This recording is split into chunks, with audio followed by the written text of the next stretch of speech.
नमस्कार विद्यार्थी मित्रांनो, स्वागत आहे तुमचं आपल्या जीडीसीए कॉलेज या चॅनलमध्ये. मी डॉक्टर अशोक जोगदंड. आजचा व्हिडिओ अत्यंत महत्वाचा आहे त्या विद्यार्थ्यांसाठी ज्या विद्यार्थ्यांचं असं म्हणणं आहे की जीडीसीए झालंय माझं, म्हणजे मी कंप्लीट केले, गेल्या वर्षी केलंय किंवा 2025 ला केलंय, 24 ला केलंय, आता जीडीसीए केलंय पण जॉबच मिळत नाही.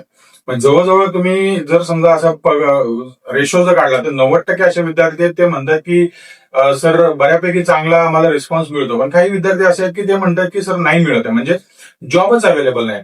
आता हे जे आहे ना, थोडक्यात मी तुम्हाला सांगण्याचा प्रयत्न काय करतोय की जर समजा आता एक आपण उदाहरण असं जर घेतलं तर दोन विद्यार्थी हे समजा, ज्या दोन्ही विद्यार्थ्यांनी 2024 मध्ये किंवा 25 मध्ये जीडीसीएची परीक्षा दिली, चांगल्या मार्क्सने, दोघेही चांगल्या मार्क्सने पास झाले, दोघेही एकाच वर्षी पास झाले, दोघांनाही एकाच वर्षी सर्टिफिकेट मिळालं. पण त्यातला एक जो आहे तो चांगल्या पदावरती म्हणजे जॉब करतो किंवा त्याला नोकरी मिळाली, पण दुसरा जो आहे तो जॉबच्या अजूनही शोधात आहे, जॉबच मिळत नाही. म्हणजे समजा जीडीसीए झालंय 1 वर्षापूर्वी पण जॉबच नाहीये, प्रॉब्लेम आहेत किंवा मिळतच नाही. मग आता दोघांनी तर सर्टिफिकेट सेमच घेतलंय किंवा दोघांचंही एकाच वर्षी जीडीसीए कम्प्लीट झालंय, सर्टिफिकेटमध्ये बदल नाहीये, सेम सर्टिफिकेट आहे, काही प्रॉब्लेम नाहीये. मग प्रॉब्लेम कुठे आला किंवा फरक कुठे पडला हे जर तुम्ही ऐकलं आजच्या व्हिडिओमध्ये तर तुम्हाला नक्कीच आश्चर्याचा धक्का बसेल, तुम्ही मे बी शॉक व्हाल थोडे. कारण मी आज जीडीसीएचं असं एक सत्य सांगणार आहे जे आजपर्यंत तुम्हाला कोणी सांगितलं नसेल. म्हणजे जे काही जीडीसीए शिकवतात या कुठल्याच एकाही व्यक्तीने तुम्हाला सांगितलं नसेल. जीडीसीएचं खरं सत्य काय आहे हे ऑलरेडी मी सांगितलंय. पण जॉब का मिळत नाहीत, म्हणजे जर समजा एकाला मिळतो आणि एकाला मिळत नाहीये, हे मागचं सगळ्यात मोठं सत्य काय आहे हे आपण जाणून घेणार आहोत. जीडीसीए केल्यामुळे संधी मिळते, मिळून शकते संधी, पण 100% जॉबची गॅरंटी नाही. का नाही, काय कारण असू शकतं, त्याच्या मागचे बरेचसे कारण आहेत. आज प्रत्येक कारणांना उत्तर देणारा हा सविस्तर व्हिडिओ असणार आहे, त्यामुळे तुम्हाला व्हिडिओ शेवटपर्यंत पाहावा लागेल. व्हिडिओच्या शेवटी मी अशा काही 5 फॉर्म्युलाज देणार आहे तुम्हाला, जेणेकरून तुमची एम्प्लॉयबिलिटी जी आहे ती वाढू शकते आणि त्याचा जास्त फायदा तुम्हाला होऊ शकतो. तर चला तर मग सुरू करूया. ध्येय नवीन समोर दिसतंय, बँकिंगचं स्वप्न पूर्ण होणार. जीडीसीएची साथ जिंकायची ही वाट, यशाची गॅरंटी आता सुरुवात. जीडीसीए कॉलेज हो भविष्य उज्ज्वल, जीडीसीए कॉलेज मिळणार यश. सहकार आणि बँकिंग करिअर घडवा खास, जीडीसीए कॉलेज देते यशाचा विश्वास. सर्वात मोठा गैरसमज जो आहे तो हा आहे, मी प्रत्येक व्हिडिओमध्ये सांगितलंय, जीडीसीए केलं म्हणजे जॉब गॅरंटी नाही. कारण जीडीसीए हा एकमेव मार्ग नाही, किंवा तुम्ही तेवढा फक्त ते परीक्षेपुरता अभ्यास केलेला असतो, तुम्ही बाकी काही केलेलं नसतं. तेवढ्यात पुढे बाकीच्या गोष्टी पण अवेलेबल असतात, त्याही तुम्हाला करायला लागतात. म्हणजे थोडक्यात मला असं म्हणायचं आहे की आजच्या काळामध्ये कोर्स म्हणजे जीडीसीए असू द्या किंवा कुठलाही कोर्स असू द्या, हा कोर्स स्वतःहून तर म्हणत नाही की मी जॉब गॅरंटी आहे, बरोबर का नाही. म्हणजे जर समजा तुमच्याकडे स्किल नाहीये, म्हणजे फक्त तुम्ही म्हणजे अभ्यास केलाय कशापुरता, परीक्षेपुरता लिहिलं तुम्ही, परीक्षा झाली संपली, सर्व गोष्टी विसरून गेला, तुम्ही ट्रेनिंग नाही घेतलं, तुम्ही स्किल डेव्हलप नाही केलं, तर तुम्हाला या गोष्टीचा काहीही, म्हणजे त्याच्यामध्ये तुम्ही जर समजा कुठलाही असू द्या, म्हणजे असं अगदी जीडीसीए असो किंवा तुमचं एमबीए असो, एमसीए असो किंवा एमकॉम असो, काहीही कोर्स असू द्या, कुठलाही कोर्स असू द्या, हा स्वतःहून कधीच तुम्हाला म्हणत नाही की, म्हणजे जर एमकॉम झालं तर एमकॉम झाल्यानंतर जॉब गॅरंटी आहे, अजिबात कुठलाच कोर्स तुम्हाला असं हमी देत नाही किंवा गॅरंटी देत नाही किंवा कुठलंच इन्स्टिट्यूट देत नाही.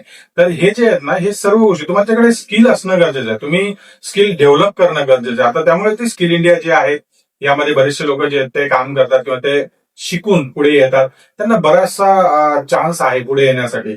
हा चान्स आपल्याला घेणं गरजेचं, म्हणजे स्किल बघणं.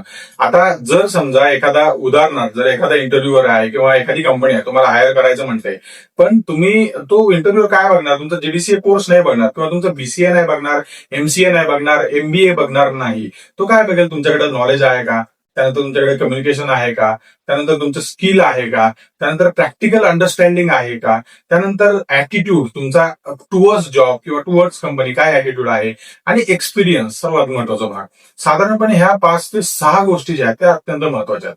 तर ह्या गोष्टी ज्या आहेत ना, त्या तो जो इंटरव्ह्यूअर आहे किंवा ती कंपनी जी आहे ती पाहते, जो एम्प्लॉय आहे त्याच्यामध्ये ह्या गोष्टी पाहिल्या जातात. तो या 5 गोष्टी तुमच्या ज्या कंपनीचा एचआर असेल तो या 5 गोष्टी, 5 ते 6 गोष्टी असतात त्या नक्की पाहतो तुमच्याकडे. तुमचं सर्टिफिकेट नाही पाहतो, सर्टिफिकेट फक्त ती इलिजिबिलिटी आहे तुम्ही एंटर करण्यासाठी किंवा त्या पोझिशनसाठी एमसीए किंवा त्याच्या कॉर्पोरेट अफेअर्सने घालून दिलेली ती इलिजिबिलिटी आहे. त्याच्याशिवाय तुम्ही एंटर होऊ शकत नाही, एवढंच आहे. बाकी स्किल तुमच्याकडे असणं गरजेचं आहे. म्हणजे मला थोडक्यात सांगायचं काय आहे की सर्टिफिकेट मिळणं आणि जॉब मिळणं या दोन वेगवेगळ्या गोष्टी आहेत. तर त्यामुळे त्या दोन्ही गोष्टी आपल्याला वेगळ्याच ठेवायच्या. सर्टिफिकेट हे फक्त इलिजिबिलिटी आहे, जॉब मिळणं हे तुमच्या स्किल, तुमचं नॉलेज, ऍटिट्यूड काय आहे किंवा तुमचा प्रॅक्टिकल अप्रोच काय आहे, ह्या सर्व गोष्टीवरती अवलंबून असतं. सो त्या पद्धतीने आपल्याला हे गोष्टी लक्षात घेणं गरजेचं आहे. आता यामध्ये सगळ्यात मोठं कारण काय आहे? कारण पहिलं असतं की एक्झाम दिली, पास झालो, सर्टिफिकेट आलं, पास. म्हणजे काय, मी मगाच सांगितलं तुम्हाला, काही विद्यार्थी फक्त काय करतात, पास होण्यापुरतंच एक्झाम. आपण आता जीडीसीए बद्दलच बोलतोय, तर जीडीसीए जी एक्झाम आहे ती पास होण्यासाठी फक्त घोकंपट्टी करणे किंवा पाठांतर करणे ह्या सर्व गोष्टी करतात. म्हणजे थोडक्यात काय, क्वेश्चन बँक पाठ करणे किंवा ते परीक्षेपुरतेच, ते समजून न घेणे, कन्सेप्ट क्लिअर न होणे. त्यानंतर तुम्हाला जे म्हणजे मागे पण सांगितलं मी, कायदे जे आहेत किंवा कलम जे आहेत ते कलम माहीत नसणे किंवा एक्सपेक्टेड क्वेश्चनच फक्त करत राहणे, बाकीच्या गोष्टी अजिबात समजणे नाही किंवा परीक्षेचा जो पास होण्याच्या दृष्टिकोनातून ज्या गोष्टी आहेत तेवढ्याच तुम्ही करणे. बाकीच्या पण गोष्टी महत्वाच्या आहेत. ह्या गोष्टी तुम्हाला ज्यावेळेस तुम्ही ऍक्च्युअल जॉबमध्ये जाता त्यावेळेस तुम्हाला ह्या गोष्टी कामाला येतात. पण इंटरव्ह्यू मध्ये जे काही प्रश्न येतात हे या रिलेटेड अजिबात येत नाहीत. म्हणजे मला असं म्हणायचं की तुम्हाला जे प्रश्न येणार आहेत ते पुस्तकातले इंटरव्ह्यूवर विचारत नाही. जो HR आहे तो अजिबात पुस्तकातले प्रश्न विचारत नाही. त्याच्या ज्या गोष्टी रिक्वायरमेंट आहेत त्या रिक्वायरमेंट नुसारच हे प्रश्न विचारले जातात. आणि त्याच कारणामुळे काय होतं की आपल्याला तसं उत्तर देता येत नाही इंटरव्ह्यू मध्ये. मग सगळ्यात महत्वाचं काय आहे की याच्यामध्ये जर समस्या सर्टिफिकेट ही नाहीये, म्हणजे जीडीसीए हे सर्टिफिकेट घेतलं किंवा आणि मला जॉबच मिळाला नाही, म्हणजे ही सर्टिफिकेट घेऊन जॉब न मिळणे ही समस्या नाहीये. सगळ्यात मोठी समस्या काय, नॉलेज. तुमच्याकडे ज्ञान असणं, स्किल असणं गरजेचं आहे. मग यामध्ये तुम्ही स्वतःला प्रश्न विचारा की तुमच्याकडे ते नॉलेज आहे का मी फक्त पास होण्यासाठी, म्हणजेच जीडीसीए पास होण्यासाठी पास झालोय किंवा फक्त दाखवण्यासाठी मला सर्टिफिकेट पाहिजे म्हणून मी पास झालेलो आहे, हे खरोखर तुम्ही एकदा स्वतःला विचारा. ज्या विद्यार्थ्यांना 2025 मध्ये पास झालेत वगैरे त्या सर्व विद्यार्थी ह्या गोष्टी स्वतःला विचारा की खरोखर या गोष्टीचा मला फायदा आहे का किंवा मी ते कशासाठी केलेलं आहे, हे स्वतःला नक्की विचारा. दुसऱ्या क्रमांकाचं कारण असतं प्रॅक्टिकल स्किलची कमतरता असते. म्हणजे थोडक्यात मला सांगायचं की प्रॅक्टिकल स्किल ज्या असतात, जसं आता टॅली येणं किंवा बॅलन्स शीट बनवता येणं, प्रॉफिट अँड लॉस अकाउंट बनवता येणं, ट्रेडिंग अकाउंट बनवता येणं किंवा मशिनरी अकाउंट बनवता येणं, डेप्रिशिएशन काढता येणं, हे आता हे प्रॅक्टिकल थेरी बेस आहे. काही ज्या असतात त्यांना थेरी बेस नको असतो, ज्यात फक्त प्रॅक्टिकल गोष्टी पाहिजे असतात त्यांना. प्रॅक्टिकल मध्ये तुम्हाला आलं पाहिजे. म्हणजे जसं आता कम्प्युटर चालवता येतं आपल्याला, काही गोष्टी ज्या तुम्ही शिकत राहता ना, ते गोष्टी आपण शिकत राहतो, आपण स्वतःला इम्प्रूव्ह करतो, ते सतत आपल्याला इम्प्रूव्ह करत राहणं गरजेचं आहे. त्यामुळेच आपण आता म्हणजे जर पाहिलं तुम्ही, विंडोज 7 होता, विंडोज 8, विंडोज 8, 9, 10, 11 वगैरे असे अपग्रेडेशन आले ना, मग त्या पद्धतीने आपण अपग्रेड होत गेलो सर्व गोष्टीबद्दल. सो त्यामुळे ते गोष्टी अत्यंत येणं गरजेचं आहे. म्हणजे ह्या प्रॅक्टिकल गोष्टी ह्या तुम्हाला नक्कीच येणं गरजेचं आहे. उदाहरणार्थ जर घ्यायचं झालं तर यामध्ये सर्वात मोठं उदाहरण आहे बेसिक अकाउंटिंग. म्हणजे जर समजा जीडीसीएच आपण जर बाहेर जॉबच्या दृष्टिकोनातून पाहिलं तर बेसिक अकाउंटिंग तुम्हाला येणं गरजेचं आहे. अगदी नॉमिनल गोष्टी असतात. त्यानंतर ऑफिस डॉक्युमेंटेशन जे आहे ते अगदी येणं गरजेचं आहे. कम्प्युटर स्किल्स असणं गरजेचं आहे तुमच्याकडे, ते येत नसेल तुमच्याकडे तर शिका. एक्सेल अत्यंत महत्वाचा भाग आहे. एक्सेल सुद्धा तुम्हाला शिकावं लागेल. एक्सेल मध्ये पण बरेचसे जेवढे कामं तुम्ही एक्सेल मध्ये परफेक्टली करू शकता, बाकी कामं तुमचे वर्ड फाईल किंवा नोटपॅड मध्ये वगैरे होणार नाहीत. पण एक्सेल अत्यंत महत्वाचं असं एक सॉफ्टवेअर म्हणूया आपण, ते तुम्हाला बऱ्याचशा गोष्टी सोप्या करून मिळतात किंवा तुम्ही बनवू शकता तशा. सो ते येणं गरजेचं आहे. त्यानंतर रेकॉर्ड मॅनेजमेंट किंवा बुक किपिंग असेल, ह्या सर्व गोष्टी तुम्हाला येणं गरजेचं आहे. जर समजा एखादा जीडीसीए झालेला आहे त्यासोबत स्किल पण आहे, स्वतःचं डेव्हलपमेंट केली, स्वतःला स्किल केलं थोडक्यात, आणि त्यानंतर जर तो समजा एखाद्या कंपनीमध्ये जॉबसाठी गेला, त्यामध्ये तुम्हाला कॉम्पिटिशन मध्ये तुम्ही मागे पडण्याची शक्यताच नाही ना, कारण तुम्ही तुम्ही सर्व गोष्टी ज्या आहेत त्या घेतलेल्या आहेत ज्या गरजेच्या आहेत. मग त्यामुळे प्रश्न जो विचारलेला असतो, जो इंटरव्ह्यूवर असतो, तो प्रश्न काय विचारतो, त्याला जशी रिक्वायरमेंट आहे विद्यार्थ्यांकडनं किंवा कॅन्डिडेटकडनं तशीच रिक्वायरमेंट नुसार प्रश्न विचारले जातात, ना की या तुमच्या पुस्तकातले अजिबात प्रश्न विचारले जात नाहीत. त्यानंतर तिसऱ्या नंबरचं कारण सर्वात मोठं कारण आहे, जॉब सर्च स्ट्रॅटेजी चुकीची असते. म्हणजे आपण चुकीच्या ठिकाणी जॉब सर्च करतो जीडीसीए झाल्यानंतर. हे अत्यंत महत्वाचं कारण आहे. म्हणजे मी जर समजा जीडीसीए केलं तर मी दुसऱ्याच कुठल्या तरी सेक्टरमध्ये काम करतोय, आयटी मध्येच करतोय किंवा मॅनेजमेंटमध्येच काहीतरी वेगळं करतोय, तर हे न करता तुम्हाला स्ट्रॅटेजिकली एक योग्य दिशेने तुम्हाला जॉब सर्च करणं अत्यंत महत्वाचं आहे. जॉब सर्च करताना वेगळ्या पद्धतीचा जॉब शोधतात, म्हणजे ज्याची ऍक्च्युअल गरज नाहीये तेच गोष्टी तुम्हाला मिळतात. म्हणजे जर समजा तुम्ही XYZ रिक्वायरमेंट टाकली तर ते तुम्हाला त्या रिलेटेडच मिळतात गोष्टी. सो त्यामुळे जॉब अप्लाय करायचा आणि वाट पाहत राहायचं, मग तुम्हाला कॉल येईल, कोणीतरी येईल आणि ते जॉब देईल तुम्हाला, असं अजिबात होत नाही. तुम्हाला स्वतः, जसं मी म्हटलं की आपण डायरेक्ट म्हणजे जॉब जी मार्केट रिक्वायरमेंट काय आहे किंवा जॉबचं मार्केट जे आहे ते कसं काम करतं हे पण तुम्हाला समजून घेणं गरजेचं आहे. नाहीतर आला तुम्ही फक्त ऍप्लिकेशन दिलं, तुमचं जे काही आता जिथे नोकऱ्या उपलब्ध आहेत म्हणजे ऑनलाईन पोर्टल्स आहेत, भरपूर पोर्टल आहेत, त्याच्यावरती तुम्ही गेला, तिथे टाकल्या सर्व गोष्टी, तुमच्या सर्व गोष्टी फिलअप केल्या, तुम्हाला तिथून काही नाही मिळालं, मग आपण फक्त वाटच बघत होतो. मग त्यानंतर लक्षात येतं की अरे फक्त GDCA केलंय, मग आणि मला लक्षात येतं की हा जॉबच मिळत नाही मला. तो अत्यंत महत्वाचा भाग असतो. त्यामुळे यामध्ये स्वतःला तुम्हाला ऍप्लिकेशन पाठवावे लागतील, तुम्हाला मेल आयडी कोणाचे असतील किंवा बँकेचे काही मेल आयडी असतील त्यांना ऍप्लिकेशन द्यावं लागेल, स्वतः पुढाकार घ्यावा लागेल.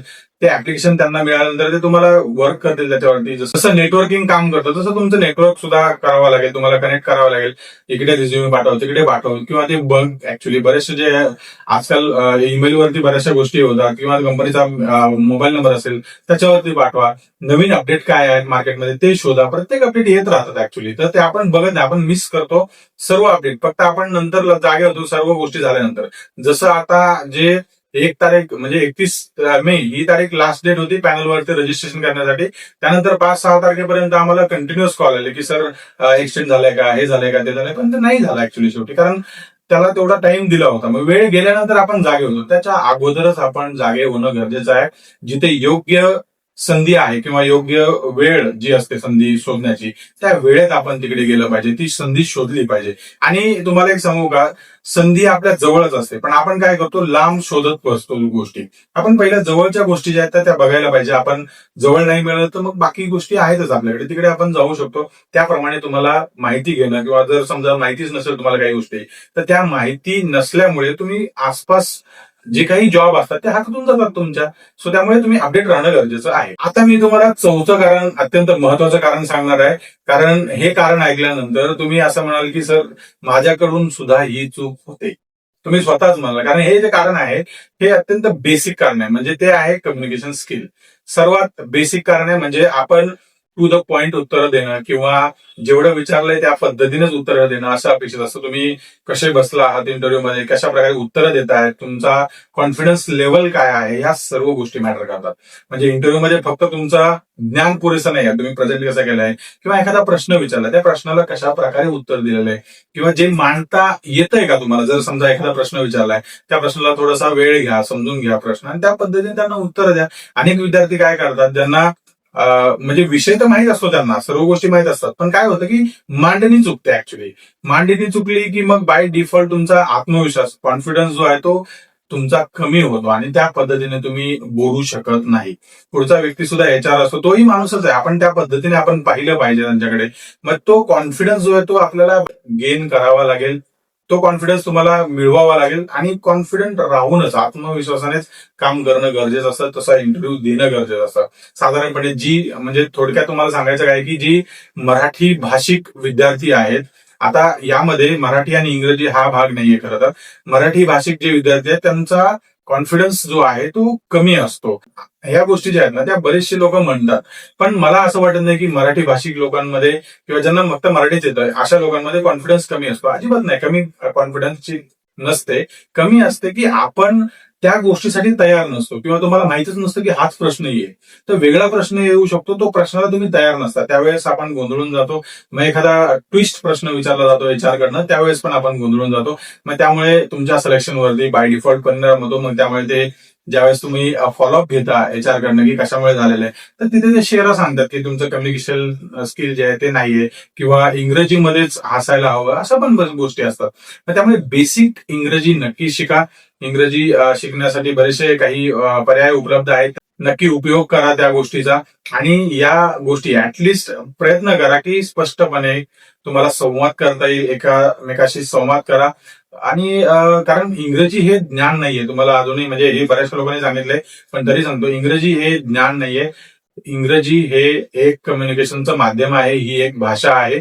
तर ही भाषा युनिव्हर्सल आहे, म्हणजे तुम्ही कुठेही जात इंग्रजीमध्ये तुम्हाला कम्युनिकेट करता येऊ शकतं. सो त्यामुळे तुम्हाला ते शिकणं गरजेचं आहे आपल्यासाठी. पण साधारणपणे 1-2-3 महिन्याचा टाइम लागतो, जास्त वेळ नाही लागत तुम्ही थोडंसं कॉन्फिडंट होण्यासाठी. कारण तो कॉन्फिडन्स यायला तुम्हाला तेवढ्या ऍक्टिव्हली तुम्ही त्यात इन्व्हॉल्व्ह पाहिजे. त्यानंतर 5वं कारण असं आहे की अपेक्षा जी असते आपली, म्हणजे सॅलरी थोडक्यात, तर ही अपेक्षा अवास्तव असते. वास्तवाला धरून अपेक्षाच नसते. म्हणजे थोडक्यात मला काय सांगायचं की माझ्याकडे स्किल नाही, समजा एखाद्या विद्यार्थ्याकडे स्किल नाही आणि तो अपेक्षा करतो की मला अमुकच सॅलरी पाहिजे, तमुकच सॅलरी पाहिजे.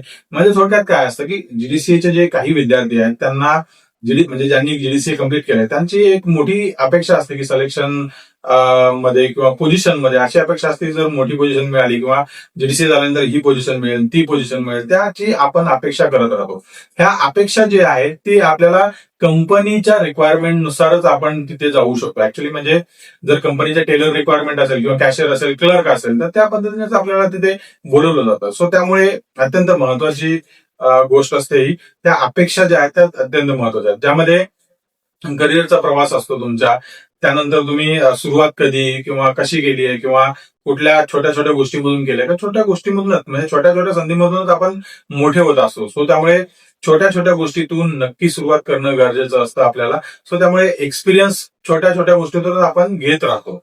कधी बघा तुम्ही असा डायरेक्टली तुम्हाला एक्सपिरियन्स मिळणार नाही, तर छोटं छोटं शिकत राहिलं तुम्ही. समजा आयटीचं उदाहरण घेतलं तर तुम्ही कोडिंग शिकला, पायथन शिकला, ज्या लँग्वेजेस आहेत त्या शिकला, तर त्या गोष्टी ज्या आहेत ना त्या शिकल्यानंतर तुम्हाला लक्षात येतं की समजतं आपल्याला की आपण कुठपर्यंत आहोत, जर त्या पद्धतीचा प्रश्न आला तर. सो अत्यंत महत्वाची गोष्ट आहे. मग ते करत करत आपल्याला पुढे जायला लागतं. सो इमिडिएटली त्या गोष्टी होत आहेत. अपेक्षा जी आहे ती कंपनीचे जे काही रूल्स अँड रेग्युलेशन असतील त्याप्रमाणे तुम्ही म्हणू शकता की मला अशा प्रकारे ज्या गोष्टी आहेत, मग पहिलं ते चेक करावं लागतं तुम्हाला काय आहे काय नाही, आणि त्यानंतर तुम्ही त्या गोष्टीला उत्तरं देऊ शकता. आता जर तुम्ही जीडीसीए करत असाल, 2027 ची तयारी करत असाल किंवा तुम्ही पूर्णही केलेलं असेल, ज्या ज्या विद्यार्थ्यांनी पूर्ण केलंय किंवा जे विद्यार्थी तयारी करतात त्यांच्यासाठी मी जसं म्हटलं की 5 स्टेप्सचा एक एम्प्लॉयबिलिटी वाढवण्यासाठी 5 स्टेप्सचा एक फॉर्म्युला देणार आहे. आता या फॉर्म्युल्यामध्ये पहिली स्टेप्स जी आहे, जीडीसीएचे जे विषय आहेत त्यामध्ये कन्सेप्च्युअल अंडरस्टँडिंग वाढवा, जेणेकरून तुमच्या कन्सेप्ट बेसिक ज्या गोष्टी आहेत त्या क्लिअर होतील. बेसिक क्लिअर झाल्या मग बाय डिफॉल्ट तुम्ही पुढे जाता. त्यानंतर दुसरी जे आहे स्टेप,